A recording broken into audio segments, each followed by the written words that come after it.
Hell in the Land of the Morning Calm, Chapter 12, Early Life of Packy. Packy was born in a nation that had been taken over by the communists. This is a different world from what Americans or many other people around the world know. It is a world where everyone must watch each word.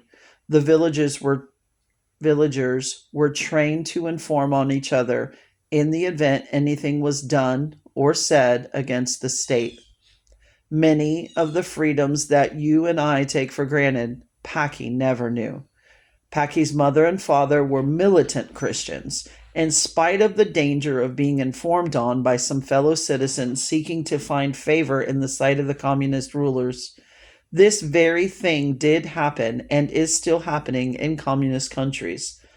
One morning, early, one of the local communist officials, along with a detachment of soldiers, came to the little country home where Packy, his mother and father, and two brothers lived. The mother and father were brought out into the yard by the soldiers. They accused them of making statements against the government, which they denied. "Are you not members of a church that follows the American and non-communist line?" the official asked. They both replied that they followed only the teachings of Jesus, as recorded in the Bible. This seemed to make the government official very angry. "Your first allegiance and duty is to the People's Republic of Korea. Is that not so?" he demanded, screaming at the top of his voice. At once the mother replied, "No, my first duty is to serve my God." The father was asked the same question, and the father gave the same answer. Then, upon the orders of the official in charge, the father was tied to a tree with the oldest brother, who was about 12 years old.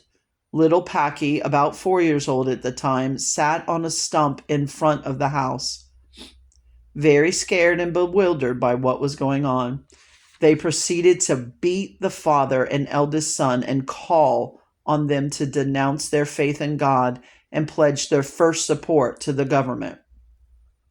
Both the father and son refused to denounce their faith, although they were beaten into unconsciousness and revived, only to have the beatings repeated.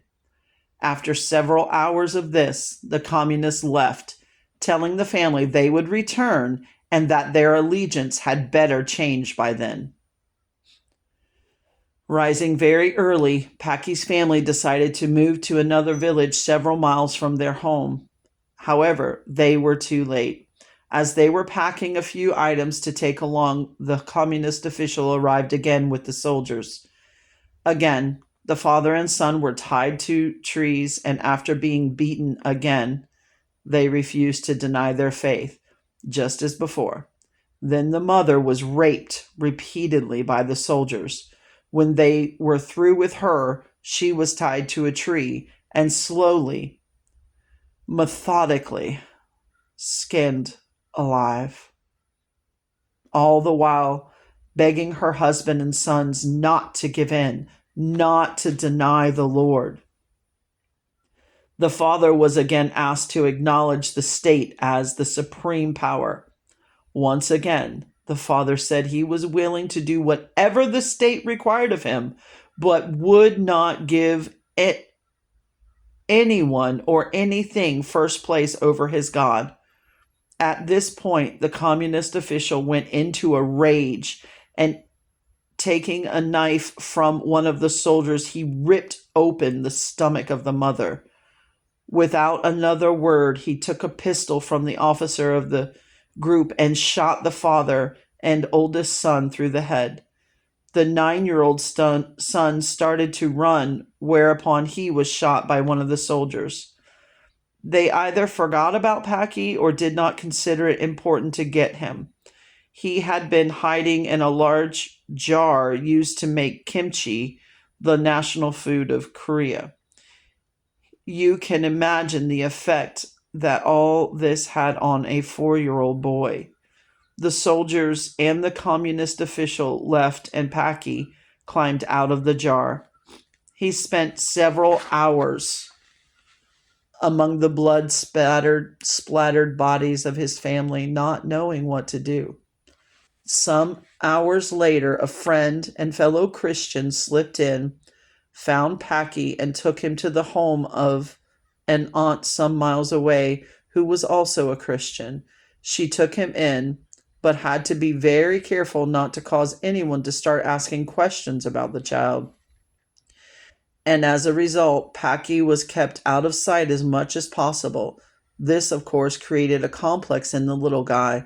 If you can imagine the results of months of fear of being captured and the brutal slaying of his parents and brothers, there were many nights of nightmares, many of which I witnessed myself.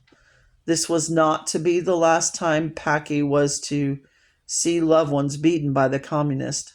Only a few months after he was taken in by his aunt, the communists came again, took her, gave her a beating, and took her away with them. Packy waited many days for his aunt to return, but she never did. After all the food was gone, Packy decided to go to the city where he felt he could lose himself in the crowd and have a better chance of getting food.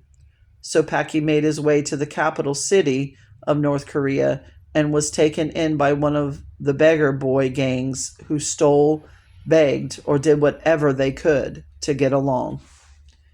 End of chapter 12.